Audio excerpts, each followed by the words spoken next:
Bonjour à tous et bienvenue. Anthony Joshua qui va affronter ce 12 août Robert Helenius afin de relancer sa carrière et détesté dans certains milieux et simplement calomnié dans d'autres. C'est une mise en accusation de la psyché collective britannique que cette nation savoure la chute plus que la montée. Pour certaines âmes amères, les 3 défaites en carrière sur le grand livre d'Henry effacent les 25 victoires professionnelles. Le fait qu'il ait remporté les championnats du monde des poids lourds WBA, WBO, IBF et The Ring est invalidé car il les a perdus contre Andy Ruiz Jr. et Alexander Usyk. Mais il y a 11 ans aujourd'hui, Joshua a fait quelque chose que personne ne peut lui enlever. La superstar de Watford a remporté l'Euro olympique à Londres en 2012. C'est un exploit étincelant capturé à une époque et dans un lieu d'optimisme national. Il reste immaculé par le fait que l'humeur entourant la fois Joshua et la nation dans son ensemble a nettement changé. Un jeune Joshua avait eu des démêlés avec la police. Il a été mis sur une étiquette électronique pour combat et a ensuite effectué des travaux d'intérêt général pour une arrestation pour possession de drogue. Comme beaucoup avant lui et beaucoup à suivre, Henry a trouvé du réconfort loin de cette vie à l'intérieur des murs de la salle de boxe. Il avait déjà 18 ans au moment où il a commencé le sport, un vieil homme en termes d'amateur novice. Mais son cadre impressionnant de 1,98 m et son puissant coup de poing l'ont vu s'élever rapidement. 3 ans après le début de son voyage, il était le champion national ABA. Un an plus tard, il décroche une médaille d'argent au championnat du monde. Les Jeux Olympiques étaient désormais fermement à l'ordre du jour. En compétition que les poids super lourds, Joshua a battu Eris Landi-Savon lors de son 8e de finale. Le Cubain allait remporter le bronze des poids lourds à Rio en 2016. L'actuel champion par intérim de la WBO, Zilel Zhang, était le suivant à tomber alors qu'Henry a conquis le cœur de la nation et impressionné le monde. Joshua a battu Ivan Dicko du Kazakhstan dans sa demi-finale, le médaillé de bronze des super lourds 4 ans plus tard. En finale, l'homme de Watford a battu Roberto Camarel par décompte pour remporter la précieuse médaille d'or olympique à domicile s'il vous plaît. À partir de ce moment, Anthony Joshua est devenu Henry, un incontournable dans la conscience nationale et initialement présenté comme un modèle étincelant d'excellence noire. En effet, lorsqu'il a commencé à insister sur la première moitié de cette phrase, il a rapidement été qualifié de raciste par des personnes qui ne comprennent pas ce que le racisme implique réellement. Henry n'a jamais hésité à parler de ses origines, de sa race et de ses convictions. Lorsque des poids lourds blancs comme le franc-parler Tyson Fury font de même, cela est loué.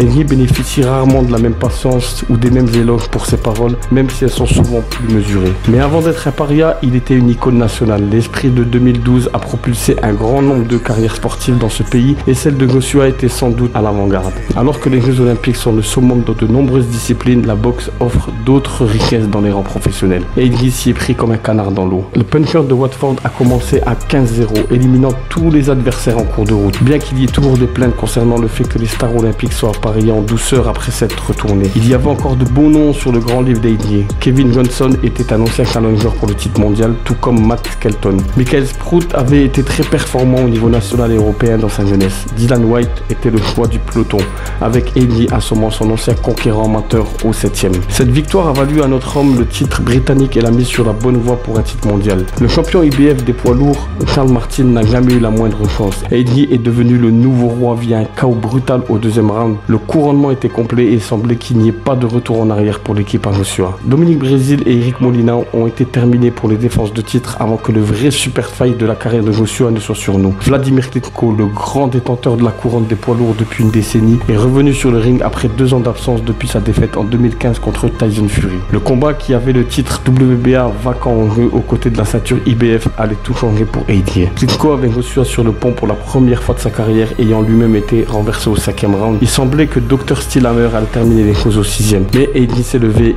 il a riposté. Auparavant perçu comme un combattant qui avait tout sur la main, Joshua s'est battu pour arrêter Klitschko au 11e. Personne n'avait battu Klitschko à distance depuis plus de 13 ans.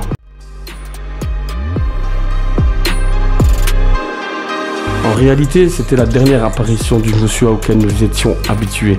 Il n'a plus jamais été le même puncher insouciant. Joshua avait l'air plus prudent alors qu'il portait Carlos Takam sur 10 rounds lors de son prochain combat. Le champion olympique a ensuite unifié les ceintures IBF WBA avec le titre WBO de Joseph Parker. Mais ce faisant, il a permis aux Néo-Zélandais de devenir le premier combattant à entendre la cloche finale contre lui en tant que pro. Un KO au 7e round de l'ancien champion WBA Alexander Povetkin ressemblait plus à ça.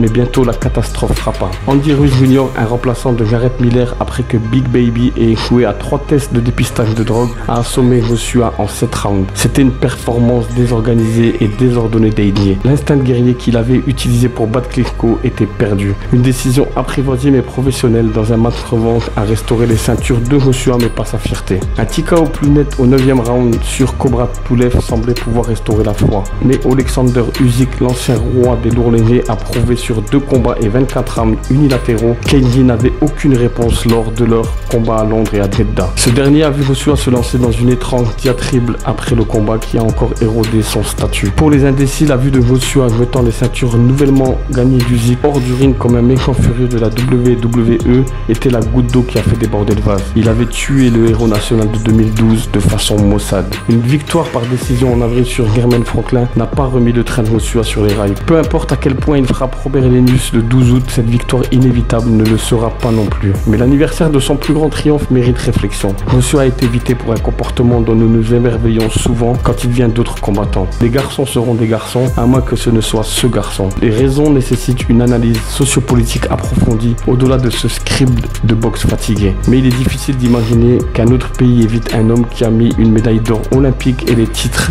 des poids lourds WBA, WBO, IBF et The Ring sur leur table. Joshua a 33 ans, un palmarès respectable de 28 combats, 25 victoires dont 22 par KO et seulement 3 défaites. Joshua n'est pas infaillible et il n'est pas un outil de marketing, du moins plus maintenant. Il a des défauts, il scène rouge et il respire de l'oxygène, il fait des erreurs et il est capable du tout majestueux comme de l'idiot. Il est humain, mais ne le sommes-nous pas tous?